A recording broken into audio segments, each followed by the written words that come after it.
इस वीडियो में हम डिस्कस करेंगे लेबर लॉ के ट्रेड एंड यूनियन एक्ट को। इससे पहले हमने लेबर लॉ के एक एक्ट को पढ़ा था जिसका नाम था industrial dispute act exactly, which is most important for your examinations of PLLB 7th semester and labor law examinations also. And this is literally very important act, ना ही सिर्फ आपके एग्ज़ाम्स के लिए बल्कि हमें सबको पता होना चाहिए कि what is the trade and union act और ये एक्ट क्या काम करता है, क्यों बनाया गया है, ट्रेड एंड यूनियन एक्ट 1926 को क्यों बनाया गया है। समझ रहे हैं हमने क्यों क्रिएट किया है ट्रेड एंड यूनियन एक्ट 1926 को, है ना। तो ये जो बनाया गया है एक्ट उसके बारे में हम जानेंगे, ठीक है, ट्रेड यूनियन का। चलो स्टार्ट करते हैं अपनी क्लासेस को।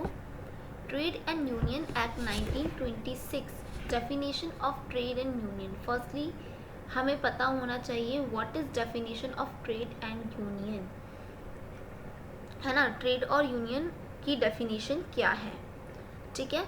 The act define firstly wait, हाँ जी, the act define trade union as a combination, क्या, combination of people who come together, जो क्या करते हैं एक साथ, together to regulate relation between workers and employers, who between workers and employer और between employers and employers. It can be also form the restrict conduct of trade और business, ठीक है। ये जो श्रमिकों का संगठन होता है इसका मकसद क्या होता है, आखिर सदस्यों के हितों की रक्षा करना, आगे बढ़ाना, ठीक है, और उन्हें यूनियन के सदस्यों को बेहतर तरीके से क्या देना बेटा, वेतन, कार्यस्थल। तो बेसिकली अभी हमने डिस्प्यूट एक्ट के बारे में पढ़ा था। इंडस्ट्री में जो एम्प्लॉयर्स वर्कर्स होते हैं ना, उनकी जो आपकी राशि है, वेजेस है, एवरीथिंग, सबको बढ़ावा देना इसी का काम है ट्रेड एंड यूनियन का। समझ गए आप what I am talking about the trade and union act, है ना। तो अगर मैं हिंदी में बात करूं तो ये अधिनियम ट्रेड और यूनियन ऐसे लोगों का समूह को परिभाषित करा गया है जो क्या, श्रमिक और कर्मचारी के बीच में, यानी कि बिटवीन वर्कर एंड एम्प्लॉयर्स, और श्रमिक और श्रमिक के बीच में, है ना, वर्कर्स एंड वर्कर्स, और बिटवीन एम्प्लॉयर्स एंड एम्प्लॉयर्स, ठीक है। इनके बीच में क्या करता है, इनके बीच में संबंधों को संतुलित करने के साथ एक साथ आते हैं। किसी व्यापार या कारोबार का संचालन को प्रतिबंधित करने के लिए किया जा सकता है, ठीक है। कोई भी व्यापार है, ठीक है, कोई भी व्यापार अगर किया जा रहा है, वेट बच्चों, कोई भी व्यापार अगर किया जा रहा है, ठीक है, कोई भी व्यापार, कोई भी बिजनेस अगर किया जा रहा है तो उसके बीच में भाई, उस व्यापार के बीच में जो संबंध है, ठीक है, वो व्यापार किसके बीच में होगा, किसके बीच में होगा, या तो एम्प्लॉय, है ना, एंड वर्कर के बीच में होगा, एंड वर्कर के बीच में भी हो सकता है, एम्प्लॉयर एंड एम्प्लॉयर के बीच में भी हो सकता है। तो इनके बीच में जो व्यापार हो रहा है ना, इसके बीच रिलेशन कंडक्ट करना, इन सब के आपस में रिलेशन कंडक्ट करना, क्या करना, रिलेशंस को मजबूत बनाना, ठीक है। कौन बनाएगा फिर ये काम करेगा कौन, ये काम करेगा ट्रेड एंड यूनियन एक्ट। कौन करेगा, ट्रेड एंड यूनियन एक्ट करेगा ये काम। समझ गए, कौन करेगा ये काम, ट्रेड एंड यूनियन एक्ट करेगा। देन आगे बढ़ते हैं, ठीक है, आगे बढ़ते हैं। What is objective of the union, ठीक है, ट्रेड एंड यूनियन की ऑब्जेक्टिव क्या है, अब हम ये पढ़ेंगे। So firstly wages and salaries, ठीक है, कि भाई वर्कर्स की वेजेस एंड सैलरीज देना, working conditions, discipline, personal policies, welfare, employer relation, negotiation machinery, safeguarding organisational health and interest of industries, है ना, यानी मजदूरी का वेतन देना, काम करने की स्थिति बताना, अनुशासन बताना, ठीक है, कल्याण के बारे में बात करना, बातचीत करना, मशीनरी के बारे में। ये सब कौन करेगा, कहाँ करेंगे, ये सब हम करेंगे ट्रेड एंड यूनियन एक्ट के अंदर। या ट्रेड एंड यूनियन जो है, ठीक है, जो संस्था है ट्रेड एंड यूनियन, वो बात करेगी इन सब चीज़ों के बारे में, ठीक है। The next is importance of trade and union. क्यों चाहिए हमें ट्रेड एंड यूनियन, क्या ज़रूरत आन पड़ी है इनकी, ट्रेड एंड यूनियन की, क्यों चाहिए हमें आखिर ये, है ना। तो ट्रेड एंड यूनियन हेल्प क्या करती है, help in accelerated pace speed of economy, ठीक है, हेल्प करती है हमारी इकोनॉमी की स्पीड बढ़ाने के लिए, ठीक है, इसलिए हमें ये ट्रेड एंड यूनियन चाहिए होता है, ठीक है। एंड क्या करती हैं, आर्थिक विकास की गति को बढ़ाने में मदद करती हैं, और तो और डेवलपमेंट मैनी फेसेस, यानी कि बहुत सारे वेज में हमें विकास बताती हैं, जैसे कि requirement of selection of workers के बारे में बताना, including of discipline among work face के बारे में बताना, enabling settlement of industrial disputes relations manners के बारे में बताना, ठीक है, by helping social adjustment and workers adjust, ठीक है, इनके बारे में बताना, और खुद नए नियमों को बनाना, वर्कर्स डिफरेंट बैकग्राउंड, अलग अलग डिफरेंट बैकग्राउंड के होते हैं, ठीक है। तो ये सारी चीज़ें कौन बताता है, हमें ट्रेड एंड यूनियन बताता है। Causes of industrial dispute, causes of industrial disputes, industrial disputes यानी कि इसके क्या कोजेस होते हैं, जो इंडस्ट्रियल में विवाद हो जाता है, औद्योगिक विवाद होता है, उसके कारण क्या होते हैं, क्या कारण होते हैं जो वर्कर्स के बीच में और उनके बीच में, मालिक के बीच में विवाद हो जाता है, औद्योगिक विवाद, क्या कारण हो सकते हैं। मोटे तौर पर देखो, जाहिर सी बात है, industrial dispute can broadly classified two categories, economic causes, है ना। The economic causes will include the issue related to compensation like wages. देखो, अगर मैं बात करूँ पहला आर्थिक रूप से, यानी कि इकोनॉमिकली मेरा किसी के साथ में झगड़ा हो सकता है ना। इकोनॉमिक कोजेस में क्या आ सकता है भाई, कि भैया उन्होंने मेरा वेजेस नहीं दिए, ठीक है, या बोनस नहीं दिया, बोनस रोक लिया, है ना, या फिर क्या रोक लिया, अलायंस रोक लिया, ठीक है, अलायंस रोक लिया, या फिर उन्होंने कुछ कंडीशंस रख दी वर्क की, या आर्स जो है मेरे बढ़ा दिए, भाई मैं तो मना करूँगी, या मुझे लीव करने के लिए कह दिया, ठीक है, विदाउट पे मुझसे काम करा रहे, अनजस्ट ले ऑफ रिट्रेचमेंट, ठीक है। नॉन इकोनॉमिक कोजेस क्या हो सकते हैं, नॉन इकोनॉमिक कोजेस क्या होंगे भाई, इंक्लूड विक्टिमाइजेशन, यानी कि कुछ आपके साथ गलत हुआ है या आप विक्टिम है ना, will include the victimisation of worker, it will treatment of staff member, sympathetic of strikes, political factors हो सकते हैं, इनडिसिप्लिन भी हो सकता है, ठीक है, जिसमें मेरे और सामने वाले के बीच में विवाद हो रहा है। अब इससे पहले मैं आपको इसके ही बारे में कुछ और भी, हम ट्रेड एंड यूनियन के बारे में पढ़ते, फिर मैं आपको इस पे लेकर आऊँगी रजिस्ट्रेशन पे, ठीक है। चलो थोड़ा सा इंट्रोडक्शन इधर भी देख लेते हैं, ठीक है, ट्रेड एंड यूनियन का थोड़ा सा इंट्रोडक्शन देख लेते हैं, ठीक है, जिसमें हम जानेंगे, ओके, इट वॉज फॉर्मुलेटेड 1926, भैया ये जो है 1926 में बनाया गया था, है ना। कब बनाया गया था, 1926, and Indian Trade Union act इसको कहा जाता है, इन्फोर्स हुआ था 1 जून ऑफ 1927 में। Indian Trade Union Act 1926 was passed the provider registration of trade union with a view of render lawful association of worker, and this also define the law relating registered trade unions and provide the certain privilege of protection register of trade union। इन्होंने कुछ protection privilege रखे, जैसे कि इन्होंने objects रखे, firstly अपने objects रखे, right, objects रखे, क्या ये इस एक्ट के जो ऑब्जेक्ट्स थे, condition of governing the registration of trade and union, यानी कि ऑब्जेक्ट के अंदर इन्होंने बोला कि गवर्निंग रखेंगे हम अपने ट्रेड एंड यूनियन की, यानी कि यूनियन को पंजीकरण करने वाली, नियंत्रित करने वाली क्या रखेंगे, एक शर्तें रखेंगे, obligations of imposed upon the registration union, पंजीकृत यूनियन पर लगाए गए दायित्व के बारे में बात करेंगे, इम्पोज्ड ऑफ ऑब्लिगेशंस, ठीक है, and right the liabilities of registered trade unions, ठीक है, इनके दायित्वों का भी पालन करेंगे। अगर बात करें स्कोप की, तो scope of this act, what is scope of the act, क्योंकि देखो ये क्वेश्चन आ जाता है, अभी मैं फिर बताऊंगी आपको लास्ट में कि भाई कौन से क्वेश्चन है जो इस से आ सकते हैं, इस एक्ट से आ सकते हैं। जैसे मैंने आपको लेबर लॉ में इंडस्ट्रियल डिस्प्यूट एक्ट के क्वेश्चंस बताए थे, वो भी अब इससे क्या होगा, स्कोप, जो स्कोप पूछा जाता है बेसिकली पूछा जा सकता है। So applies to registered trade union and extend whole of India including the Jammu and Kashmir.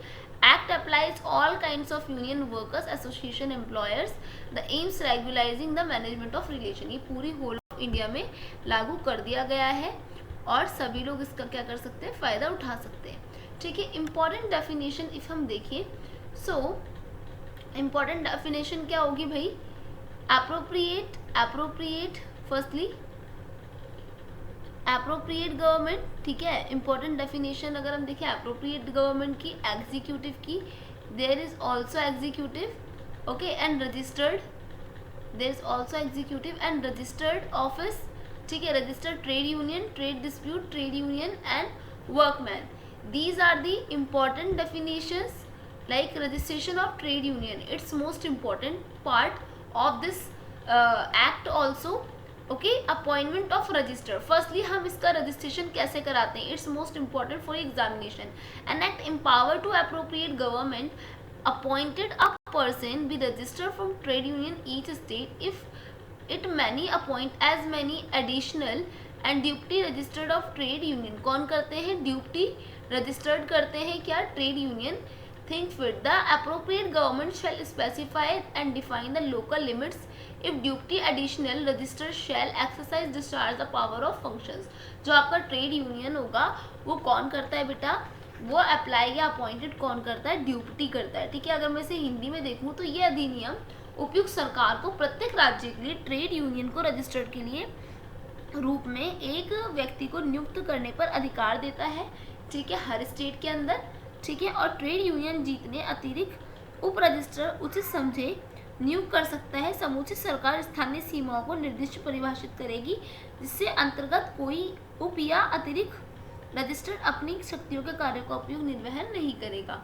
ठीक है, अब आते हैं made of registration. Mode of registration क्या होता है, मोड ऑफ रजिस्ट्रेशन होता क्या है, सेक्शन 4 to 9 में आया है मोड ऑफ रजिस्ट्रेशन। तो क्या होता है मोड ऑफ रजिस्ट्रेशन, ये भी जानेंगे। ठीक है, what is mode of registration. ठीक है, तो एनी 7, क्या बोला मैंने, any 7 members of trade union में subscribing their names to rules of the trade union apply for registration trade union under this act. यानी कि कोई भी 7 मेंबर क्या कर सकता है, इस एक्ट के जरिए ट्रेड यूनियन के अंदर अप्लाई कर सकता है, रजिस्ट्रेशन ले सकता है। बट किसी ट्रेड यूनियन के कोई भी 7 या अधिक सदस्य ट्रेड यूनियन के नियम में अपना नाम दर्ज करें, इस अधिनियम के अंतर्गत ट्रेड यूनियन पंजीकरण के लिए आवेदन कर सकते हैं। ठीक है, यानी कि provide that number trade union workman shall be registered unless at least 10% 100 of the workman. कोई भी ट्रेड यूनियन तब तक पंजीकृत नहीं की जाएगी जब तक उसमें प्रतिष्ठान उद्योग में वही संबंध लगे रहें। ठीक है, रजिस्ट्रेशन का सेक्शन याद रखना। एप्लीकेशन ऑफ रजिस्ट्रेशन देखें तो व्हाट इज दिस, ये द मोड ऑफ रजिस्ट्रेशन। ठीक है, मोड ऑफ रजिस्ट्रेशन। अब आएगा एप्लीकेशन ऑफ रजिस्ट्रेशन। देखो ये लिख लो क्योंकि ये आपके आंसर का पार्ट है।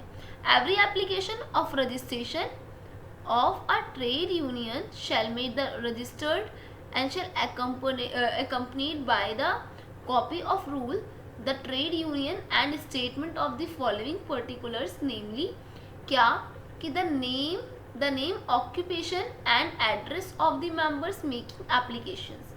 ठीक है, यानी कि जब applications of register होगा तो क्या होता है, application of register में क्या होता है कि ट्रेड यूनियन के पंजीकरण करने के लिए प्रत्येक व्यक्ति जो रजिस्टर्ड किया जाएगा ट्रेड यूनियन के नियम के प्रति क्या करेगा, विवरण संलग्न करेगा। यानी कि आवेदन वाले व्यक्ति का व्यवसाय पता होना चाहिए, एड्रेस पता होना चाहिए, name of the trade union address and its head office का एड्रेस एंड ऑक्यूपेशन उसका, जो इसमें मोड ऑफ रजिस्ट्रेशन में ऑलरेडी करा चुकी हूँ आपको। ठीक है, and I think it's enough for you. Legal status registration, trade and union, it become a body corporate by the under which registered become legal entity distinct from member which is incorporated। ठीक है, legal status आप ले सकते हैं उससे if ऐसा होता है तो। ठीक है, and it has perpetual succession of common seal। ठीक है, common seal क्या होती है, किसी भी कंपनी की खुद की सील को हम कॉमन सील कहते हैं। It has power of acquire hold both movable and immovable property. It has to enter the contract and it can sue and be sued by the name of under which registered. ठीक है, these are register the trade and union. ठीक है, अब बेटा cancellation registration कैसे होता है, समापन कैसे करते हैं, हमेशा हम इस चीज़ को भूल जाते हैं समापन को, है ना। तो ट्रेड इन यूनियन को withdraw on application trade union verified in the manner of prescribed and registered or satisfied certificate has been obtained, the fraud mistake that trade and union case exists. Notice from registered contravened provision act allows any rules continue in force which is inconsistent with the any such provisions and decided the rules of providing for any of the compulsory matter where the primary object of the union are no longer an statutory object. ठीक है, फिर आपका cancellation of registration हो जाएगा and it's complete I think. Okay,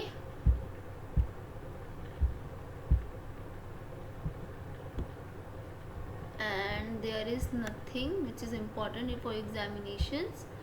Okay, there is nothing of your examinations.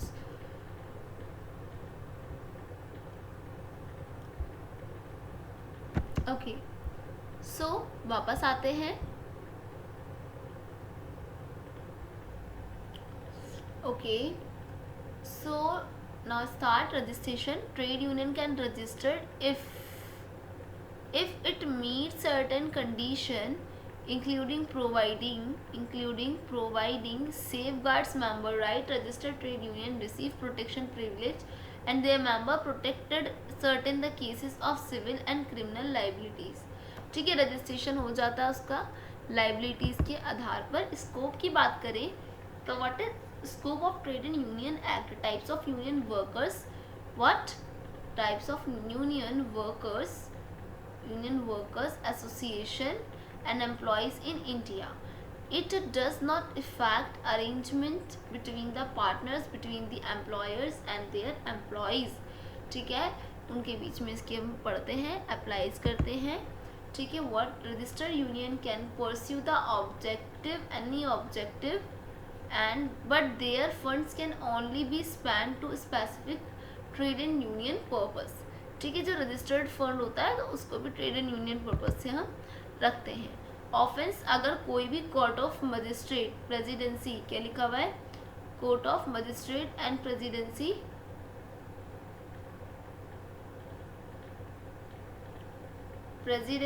of magistrate of the first class and try to offense under the act. Complaint must be made within 6 months of alleged offence. अगर कोई offence को 6 month हो गया तो complaint must be with in 6 month के अंदर कोई भी ऑफेंस हुआ हो आपको कंप्लेंट करनी पड़ेगी ही पड़ेगी. Collective bargaining is trade and union give the collective voice and help the negotiate wages, benefits and workings and conditions of employees also. Okay, so collective bargaining, it's not a vast topic. I think it's enough for you.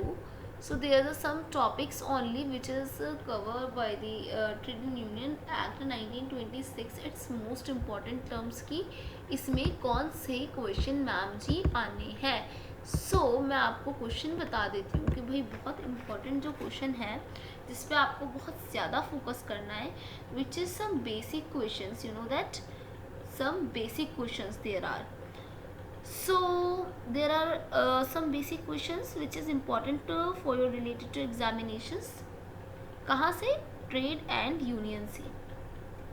The first question is in which include in your previous year question is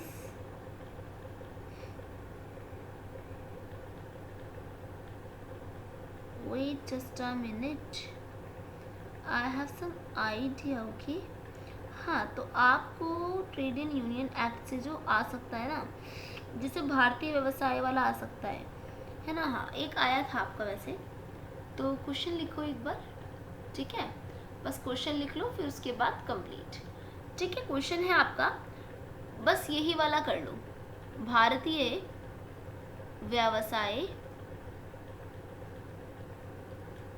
व्यवसाय संघ अधिनियम, भारतीय व्यवसाय संघ अधिनियम ये आ सकता है। समझ रहे हो मैं क्या कह रही हूँ? बहुत इंपॉर्टेंट है बेटा। ठीक है, संघ अधिनियम के संक्षिप्त इतिहास, यानी कि इसका इतिहास बताना है आपने। ठीक है, इसके उद्देश्य बताना है, क्यों बनाया गया भाई, जाहिर सी बात है लेबर्स के लिए बनाया गया, उनके वेजेस के लिए बनाया गया कि विवेचना कीजिए। अब मैंने आपको रजिस्ट्रेशन के बहुत सारे नोट्स लिखवा दिए हैं, प्लीज़ ये क्वेश्चन भी इसमें आएगा, एक या तो ये अलग अलग आ जाए या एक साथ आ जाए। पंजीकृत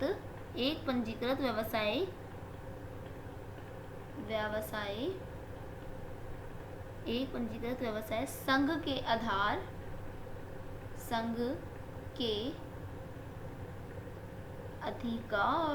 नौटादार, नींद आ रही है लगता है, 4:52 यानी कि 52 मिनट हो रहे हैं और मैं ये वीडियो रिकॉर्ड कर रही हूँ। This is for you guys, please focus this study. रात भर से जाग रही हूँ मैं, मेरे संघर्ष देखो के अधिकार क्या है। भाई कितनी बार अधिकार लिखवाना है, मैंने यही सोच रहे हो ना? पहले ढंग से पढ़ लो, क्वेश्चन बिल्कुल बेहतरीन है। अधिकार क्या है? संघ के अधिकार, सॉरी आई थिंक ये गलत हो गया। ओके ठीक है, संघ के अधिकार, देन अगेन संघ, it's not good thing of Shah. संघ के अधिकार क्या है? ठीक है, अब ठीक है ना? एक तो ये करो, बहुत इंपॉर्टेंट है, ट्रेड एंड यूनियन से। ठीक है ना, इट्स लिटरली वेरी इंपॉर्टेंट कि भाई इसको कर लो एक बार, वो ज़्यादा इम्पॉर्टेंट है। एंड आई थिंक इससे ज़्यादा क्या ही इम्पॉर्टेंट है, इससे ज़्यादा नहीं है इतना कुछ important.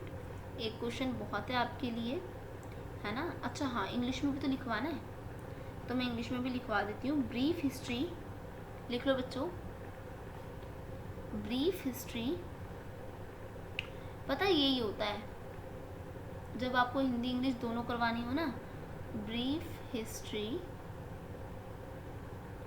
Of the Indian trade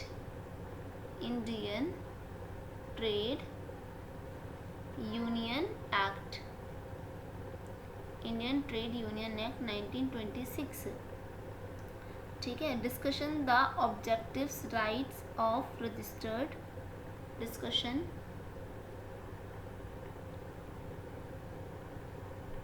off objective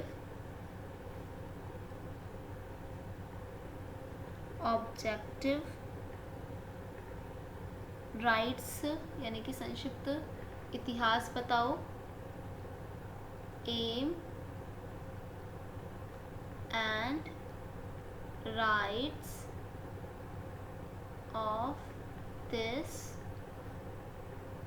and registered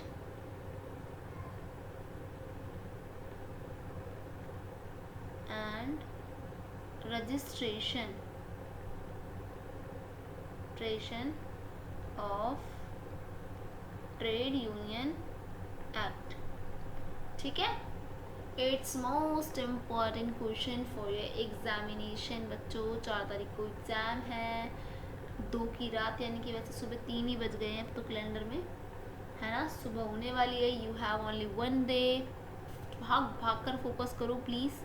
ठीक है, ये इंपॉर्टेंट क्वेश्चन है, you have to be solve this question. ठीक है, प्लीज़ कर लेना। अल्लाह हाफिज़, ध्यान रखिए अपना और अच्छे से तैयारी कीजिएगा। इससे जो पहले वाली वीडियो मैंने इंडस्ट्रियल लेबर लॉ की बनाई थी वो भी देख लीजिएगा, मैं आई बटन पे इसका लिंक दे दूँगी। ठीक है, अल्लाह हाफिज़, टेक केयर एवरीवन।